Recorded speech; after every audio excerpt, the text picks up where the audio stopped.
¿Cómo les va? Gusto de saludarlos a el último capítulo de la quinta temporada de Reporte Minero. Hemos estado toda esta temporada conversando con ustedes, viendo lo que está sucediendo en minería, en energía, los temas, por supuesto, que ponemos en la mesa del programa. Muchísimas gracias por acompañarnos, pero evidentemente vamos a terminar esta temporada con todo temas súper relevantes que vamos a estar conversando aquí en Reporte Minero. Hoy, de hecho, celebramos junto a Primin sus 15 años de existencia y la importante labor que realiza esta asociación gremial para fortalecer el rol de los proveedores mineros. Vamos a estar conversando justamente de los desafíos de los proveedores mineros, también enmarcado en lo que ha sido el contexto del cambio en la industria, los desafíos por delante, también la mirada que se tiene con respecto a los temas, los proveedores, actores muy relevantes de esta industria minera, la más importante de nuestro país, que han permitido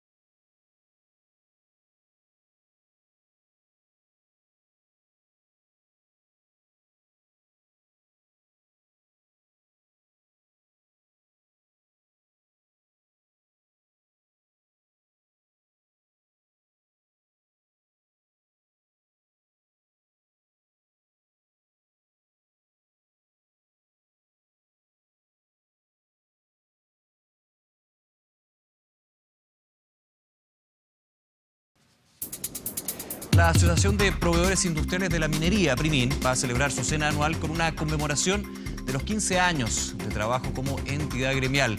Hoy nos acompaña Juan Carlos Olivares, director ejecutivo de Primin. Juan Carlos, nuevamente muchas gracias por acompañarnos aquí en Reporte Minero. Bienvenido. Muchas gracias por la invitación, Nicolás. ¿Cuál es el balance, el diagnóstico que se hace de estos 15 años de gremio? Bueno, 15 años en los cuales hemos tenido una importante actividad gremial al servicio de esta industria, que es la de los proveedores mineros. Algunos datos para precisar el crecimiento que hemos tenido. Primin se funda con 23 compañías y hoy día somos 113. Un dato no menor importante de resaltar es que de estas 113 compañías, 60 compañías son chilenas, de origen nacional y por lo tanto con tremendas capacidades para poder, entre otras cosas, exportar servicios y productos a otros países. Claro, es relevante lo que sucede entre las nacionales e internacionales, lo hemos conversado de hecho varias veces en el programa, se van interconectando, se van viendo las necesidades que existen aquí en Chile, pero también en otros países cuando hablamos de industria minera. Sin lugar a dudas, y todas estas innovaciones se traspasan al resto de las otras industrias que operan en el país. Por lo tanto, yo diría que es un circuito bastante virtuoso.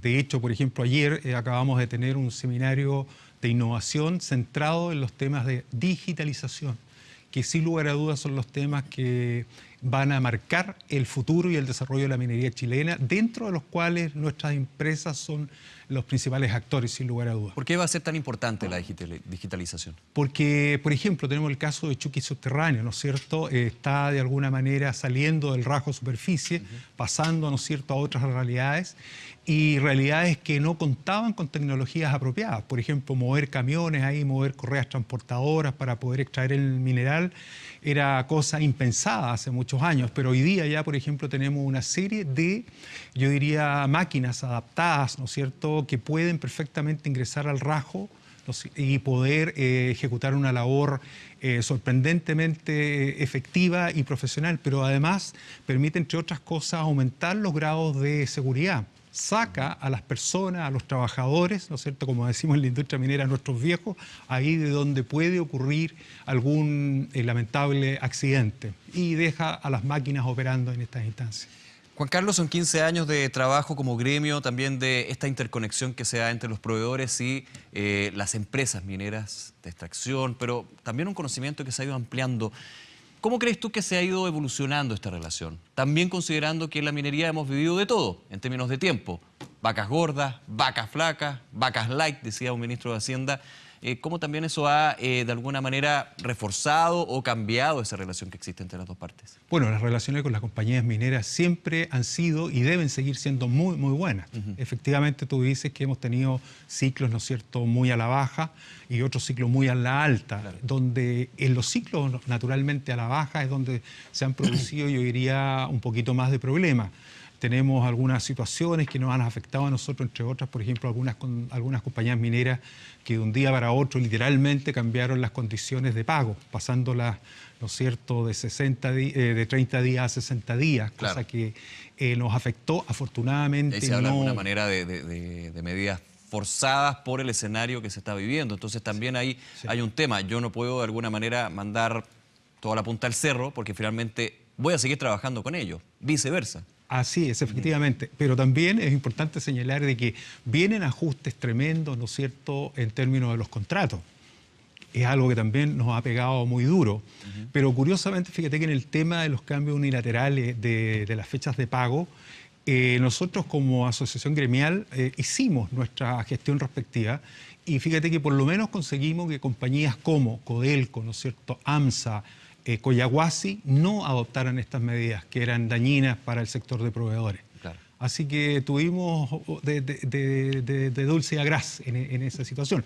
Pero también no hay que olvidarse que cuando estamos en situaciones malas, recuerdo nuevamente que obviamente los contratos se ven de alguna manera presionados, estresados, ¿no es cierto?, a la baja normalmente por parte de las compañías mineras, y nosotros esperaríamos que ojalá de alguna manera en estas épocas en que ya todo comienza de alguna manera, comillas, a normalizarse, que se den mejores perspectivas, obviamente estas condiciones pudieran cambiar y ser un poquito más equitativas. ¿En qué aspectos se ven estresados estos contratos?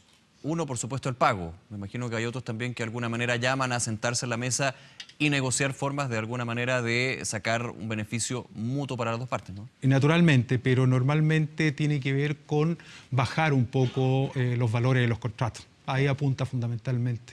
Es una métrica muy, muy básica, diría yo. Es de disminuir los contratos. En ese contexto, ¿cómo ha estado este año? Este año, por ejemplo, cuando vemos los precios del cobre, del resto de los metales, nuestra principal materia prima de la industria que ha estado, claro, con vaivén, hay que decirlo, por la guerra comercial, pero bastante más favorables que hace 3, 4 años. ¿Ha habido una recuperación? ¿Ha habido también una mirada de aprendizaje con respecto a no sacar cuentas alegres cuando el precio está muy alto? Efectivamente, yo diría que el mercado, sin lugar a dudas, se ha visto este año un poco mejor, pero no mejor de lo que nosotros esperábamos, ¿eh? Eso es importante señalarlo. Han aumentado, sí, algunas órdenes de compra, cosa que no ocurrió el 2016 y el 2017. Muchas que estaban paralizadas, digamos, por proyectos paralizados. Proyectos paralizados. Claro. Pero un tema clave, diría yo, en este tema, Nicolás, es que no tenemos hoy día en el scope proyectos que sean greenfield.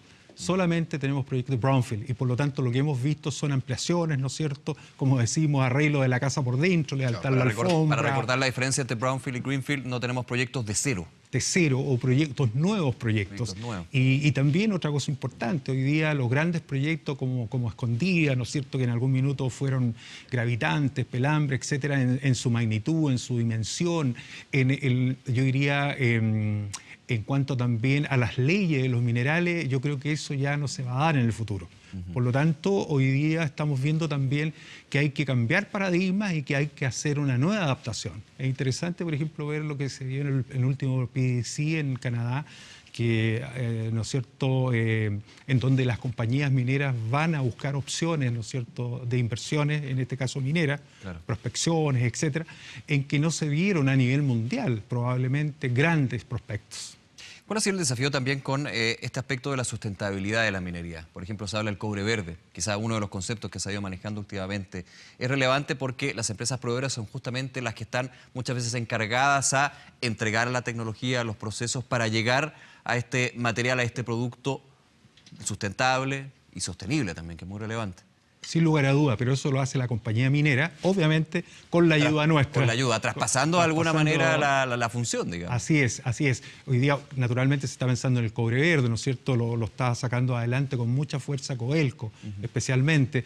Pero también nosotros hablamos de sustentabilidad, de hecho tenemos un comité muy efectivo y en este minuto precisamente estamos trabajando una guía que apunta a tener ojalá pronto, en nuestro sector, la guía de los proveedores de la minería sustentable. Y eso, ¿no es cierto?, tiene que ver con una serie de temáticas que abordan desde temas sustentables en sí, ¿no es cierto?, temas de género, de inclusión, etcétera, etcétera.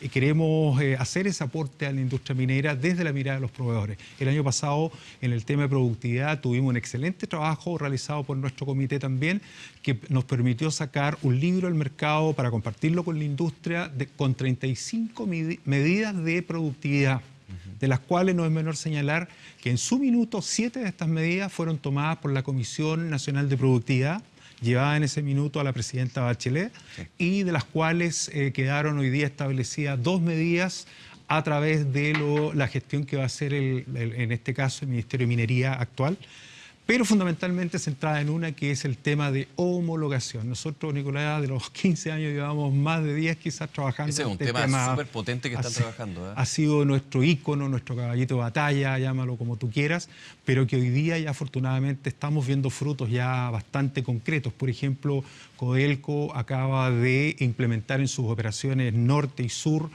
un sistema homologado de ingreso a sus operaciones. Antes habían requisitos de este tipo dentro de la misma corporación. Requisitos que iban cambiando de la división y también para cada empresa proveedora, o sea, de las muchísimas empresas proveedoras que pueden estar dentro de un yacimiento, eran distintas las condiciones y requisitos entre una y otra. Absolutamente, y eso ocurría en todos los grupos mineros en realidad, con sus propias operaciones. Y por lo tanto nosotros nos abocamos fuertemente a tratar de homologar las condiciones de ingreso, los requisitos de ingreso, fundamentalmente también todos los exámenes preocupacionales, ¿no es cierto? Fíjate que un trabajador entraba al proyecto A y a los 2 días estaba en el proyecto B y le estaban pidiendo nuevamente los exámenes ocupacionales. Entonces hoy día esta propuesta apunta a que él pueda aportar estos exámenes por 2 años, por un tiempo determinado, los muestra y está. Y finalmente también poder ponernos de acuerdo, y nos pusimos de acuerdo ya con algunas compañías con las cuales nosotros tenemos acuerdos, que son Codelco, son SQM, es el grupo AMSA, es el grupo Anglo y es Collahuasi. Nos pusimos de acuerdo en la homologación de los vehículos livianos. Antes habían camionetas verdes, rojas, un tema relevante, más altas, que ha ido cambiando evidentemente. Son millones de dólares que la industria perdía. Juan Carlos Olivares, como siempre, muchísimas gracias por acompañarnos. Las felicitaciones de parte de Reporte Minero por los 15 años de APRIMIN y todos los años que vienen que sean un éxito, por supuesto. Muchas gracias. Continuaremos trabajando en nuestra labor gremial al servicio de los proveedores de la minería chilena. Gracias, Nicolás. Hasta luego. Hacemos una pausa, regresamos, un tema relevante que ponemos aquí en la mesa, debatimos con respecto a las comunidades, la relación entre ellas. Vamos y volvemos.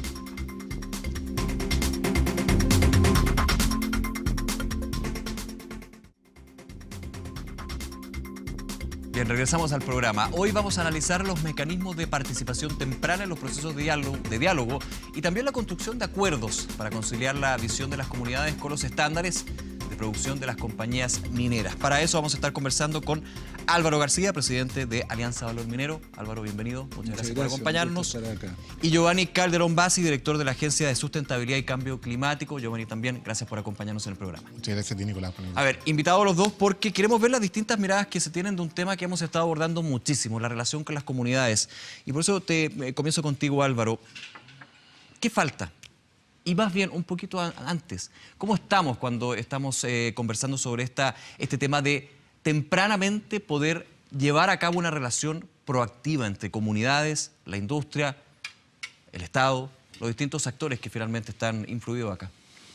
Bueno, yo diría que faltan 2 cosas. Falta que sea temprano. Muchas empresas lo están haciendo por su decisión, pero hoy día el marco normativo no lo exige. Sin embargo, el proyecto de reforma al sistema de evaluación de impacto ambiental que el gobierno envió sí considera incorporar el diálogo temprano. ¿Y por qué esto es importante? Porque ese es el momento en que la ciudadanía puede incidir en los proyectos de inversión. Hoy día, en la etapa de consulta ambiental, por ejemplo, el proyecto ya está concluido. A la persona le puede gustar o no gustar, pero cambiarlo es muy difícil. A lo más van a haber medidas de mitigación que se pidan en el camino. Exacto. Que son más caras para las 2 partes. Y lo segundo que falta es una institucionalidad que apoye el diálogo, que genere las condiciones que le permitan a todos los actores participar en igualdad de condiciones. Y en ese sentido hemos tenido una experiencia junto a la Agencia de Cambio Climático muy positiva de acompañar procesos de diálogo y darnos cuenta que es posible aplanar la cancha para que todos los actores participen de manera igualitaria y porque participan de manera igualitaria se comprometan con los resultados del diálogo. En ese punto, Giovanni, perdón Álvaro, ¿ese diálogo tú crees que también se da en el marco de lo que está comentando Álvaro, en el punto de vista de tener que hacer tempranamente y efectivamente ese proceso de diálogo antes de pasar a la institucionalidad propiamente tal que finalmente está arreglada por las normas? Sí, a ver, hay una instancia de participación ciudadana en el sistema de evaluación de impacto ambiental. Cuando un proyecto ingresa, hay todo un procedimiento, ¿cierto? Y dentro de ese contexto hay una instancia en que la comunidad manifiesta su reparo, si se quiere, frente al proyecto que ya está diseñado. Por ahí ya tenemos, digamos, un primer gran aporte de lo que puede ser la participación temprana, que tiene que ver con, en el fondo, facilitar la participación de la ciudadanía en el proceso de toma de decisiones respecto al proyecto. Como bien decía Álvaro, cuando ya entramos a la etapa de participación ciudadana, en el contexto de una declaración o de un estudio de impacto ambiental, ya hay un proyecto diseñado, ya está la ingeniería fina, por decirlo de alguna manera. La gracia de la participación temprana es poder incorporar a la comunidad en etapas anteriores del diseño del proyecto. La preocupación nuestra va por el lado de que esta participación finalmente se traduzca en algún indicador medible, en algún resultado que sea un aporte para la actividad minera en particular. En este caso estamos hablando, ¿cierto?, de la minería, pero la propuesta de valor minero, que es tremendamente interesante, está contenida en un libro que yo los invito a todos. ¿No está en las librerías o no? No. Está en las librerías, pero muy bueno, se llama El valor del diálogo, donde escriben distintas personas, entre ellos nuestro actual ministro de Economía, José Ramón Valente, el propio Álvaro García, una introducción muy interesante, donde se da la visión de la importancia de la participación temprana y de la participación en general de la comunidad en el desarrollo de los proyectos. Giovanni, pero ahí, perdón, tú apuntas a un índice que sea medible finalmente, porque el diálogo por el diálogo, y ahí quiero desprender un poco lo que señalas tú, el conversar por conversar, claro, es necesario, es importante, pero finalmente medir cómo es una conversación es otro tema, así lo tengo que entender, ¿no? Sí, a ver, efectivamente, mira, una de las grandes preocupaciones de nuestro presidente, Sebastián Piñera, es que podamos obtener resultados y que esos resultados sean demostrables, sean medibles, porque en el fondo, en cualquier actividad que desarrolle el Estado están involucrados recursos públicos, recursos de todos los chilenos que tienen que tener algún grado de eficiencia en su empleo, en su utilización. Nosotros manejamos como agencia varios instrumentos que están vinculados con la sustentabilidad y en las cuales se incorpora el eje de cambio climático. El más importante y el más conocido por toda la industria son los acuerdos de producción limpia que nosotros podemos medir. Podemos decir, sabe que redujimos la huella de carbono, la emisión de gases de efecto invernadero, en tanto tenemos una línea de base y un resultado después del acuerdo que nos permite comparar. En los instrumentos que llamamos piloto, porque se vienen desarrollando desde hace un par de años a la fecha, que son básicamente los acuerdos de preinversión, donde se enmarca el proceso de participación temprana, y los acuerdos de gestión de cuenca, todavía no logramos afinar, porque viene tan en etapa de piloto, digamos, cómo podemos medir ese resultado en el ámbito productivo. De hecho, actualmente son voluntarios. Y acá siempre son voluntarios. Siempre son voluntarios. Pues podemos tener una conversa re interesante de la lógica de la voluntariedad en el contexto de lo que yo llamo el problema de la acción colectiva, cuando todos perseguimos un fin común, pero no todos están de acuerdo en hacer o no hacer determinadas acciones. Pero lo que te quería decir respecto de los instrumentos es que en el fondo nosotros necesitamos traducir esto en algún tipo de resultado, porque tiene que tener un sentido, tiene que tener un objetivo. Y ahí hay una diferencia de pensamiento que tenemos que resolver. Hay quienes piensan, legítimamente desde mi punto de vista, que el valor de este tipo de diálogo temprano es establecer relaciones de confianza de largo aliento entre las inversiones y las comunidades. Me parece interesante ese punto de vista en la medida en que esa inversión se realice y signifique beneficio real para la comunidad. Y hay quienes un poquito más alejados de ese pensamiento, no sé si alejados, pero desde otro punto de vista pensamos que el diálogo debe tener un resultado medible. El medidor de impacto puede ser distinto. Ahora, yo te decía respecto del interés del presidente Piñera por medir. Nosotros no queremos medir cuántos acuerdos celebramos, sino cuál es el resultado de esos acuerdos, qué es lo que podemos hacer en los acuerdos de producción limpia. Y ahí voy. Álvaro García, ¿se pueden medir los diálogos más allá de los resultados? Sí, Porque también los resultados van cambiando. Aquí hay controversias que se van dando durante el camino, entonces finalmente hay un resultado también que es bastante dinámico. Sí, por supuesto. Nosotros hemos desarrollado una metodología de diálogo que conduce a resultados medibles todos y son de diverso tipo. Hemos desarrollado un indicador de calidad del diálogo que nos permite conocer el nivel de compromiso que todos los actores tienen con el proceso que se está llevando a cabo. Y tenemos indicadores de resultado del diálogo, que se manifiestan en los dos principales acuerdos que los procesos de diálogo que promovemos buscan lograr. Uno son los acuerdos de desarrollo colaborativo territorial, que implican la contribución de diversos actores para la realización de un proyecto que asegure la sostenibilidad del territorio donde se emplazan las inversiones. Y por supuesto los resultados de esos proyectos son monitoreables, evaluables y medibles. Lo segundo, también contemplado en el proyecto de ley que envió el gobierno de revisión del CIA, es que el acuerdo termina definiendo los términos de referencia de la evaluación de impacto ambiental. Rayando la cancha hacia nuevos proyectos, digamos. Exactamente. Y por último, y quizás lo más importante, es que se realiza el proyecto. Exacto. Porque no basta con que exista un proyecto para que se convierta en realidad. Chile está entre los 5 países con mayor conflictividad socioambiental del mundo. Cada conflicto socioambiental dura en promedio 10 años y por lo tanto posterga o impide la realización de proyectos de inversión. Claro, proyectos que se pueden alargar hasta 20 años en algunos casos. O sencillamente no realizarse, no como hay muchos en nuestro país. Por lo tanto, ese es el más claro y evidente indicador de calidad del proceso. Ya, pero en ese punto, y me quiero quedar con ese tema que usted señalaba, Álvaro, de ir dando las normas hacia adelante para nuevos proyectos. En base finalmente a esta conversación temprana, ¿hay que llegar a un ranking? Se lo pregunto a los dos. ¿Hay que llegar a un ranking? ¿Hay que llegar de alguna manera a normas de convivencia? ¿Cómo de alguna manera algo que muchas veces desgraciadamente termina mucho en el aire, en esa conexión entre la empresa y la comunidad? Ahora, hemos hablado muchas veces en el programa de que ha habido un cambio del paradigma. Antes se pensaba que todo se arreglaba con recursos. Ahora las empresas tienen claro de que los recursos es una parte. Es una parte, por supuesto. Pero hay que llegar a un ranking de alguna manera para ir estableciendo cómo se debe hacer bien una relación con la comunidad. Bueno, nosotros lo que hemos hecho en nuestro modelo de diálogo es definir elementos que tienen que cumplirse para que el proceso avance. Primero, se tienen que poner en ciertas reglas de acuerdo en ciertas reglas del juego que comprometan a todas las partes. Segundo, tienen que llegar a un acuerdo respecto de cómo se va a hacer la evaluación de impacto ambiental. Y tercero, y a mi juicio lo más novedoso e importante, es que se tienen que poner de acuerdo en cómo este proyecto va a contribuir con el desarrollo del territorio y qué tienen que ser los otros actores que también concurren al acuerdo para hacer esto posible. En Chile nos hemos acostumbrado a mirar los proyectos, especialmente los grandes proyectos de inversión, desde el cómo evitar el impacto negativo. Pero dejamos de preocuparnos de cómo aprovechar el impacto positivo.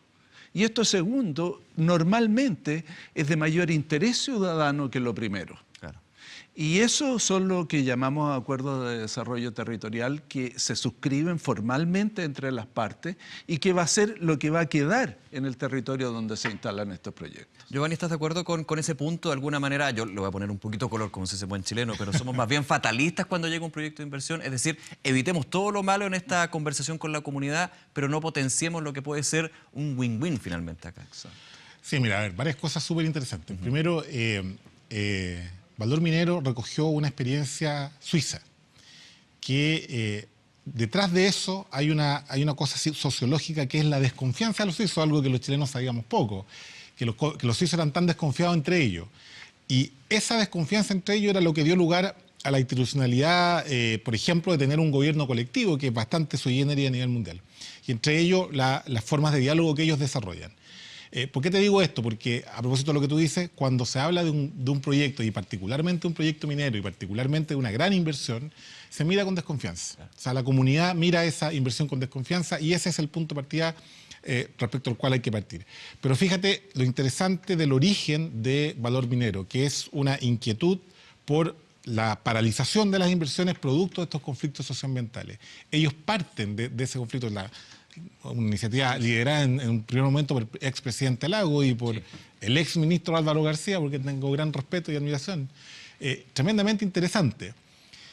Fíjate que en Sierra Gorda, que es la experiencia que tuvimos nosotros, que Sierra Gorda es una localidad muy pequeña, tiene 600 habitantes y tiene 2 localidades y toda la inversión minera se registra en un distrito determinado, ahí están las grandes mineras. No es un proyecto de preinversión, no es un proyecto que se vaya a desarrollar en el futuro, es una actividad minera en curso.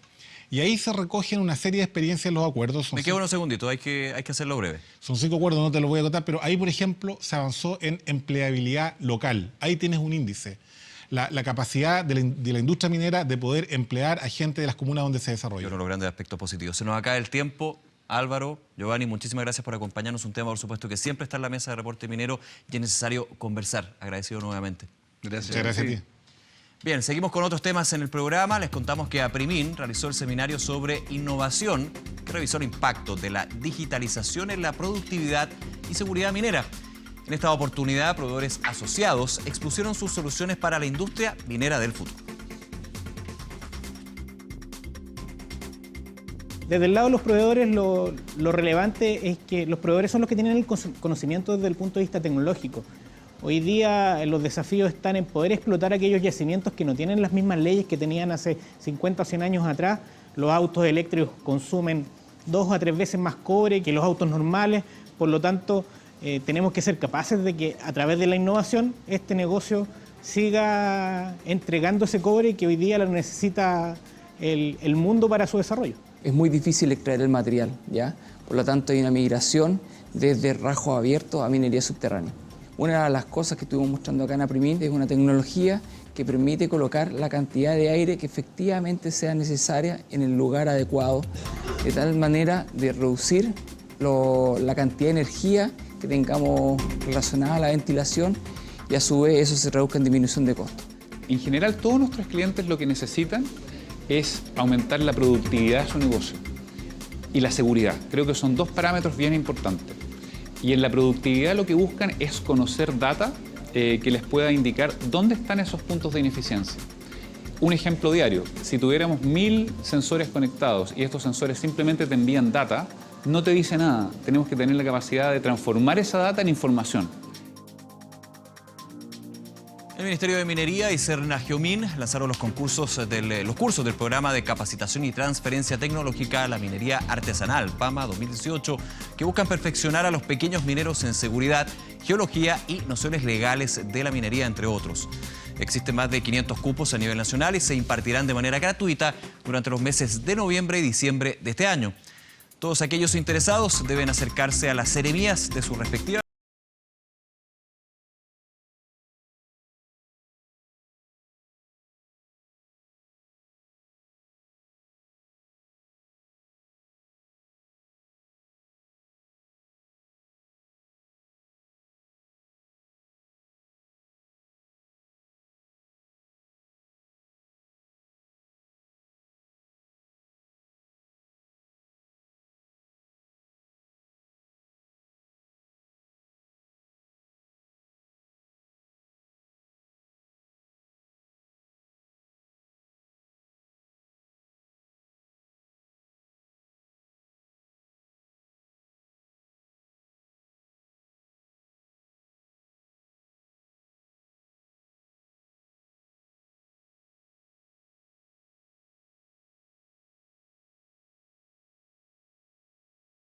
.cl y todos los capítulos y temporadas en www.24horas.cl. Será hasta la próxima. Que estén muy bien. Chao, nos vemos. Cuídense. No olvides suscribirte a nuestro canal de YouTube.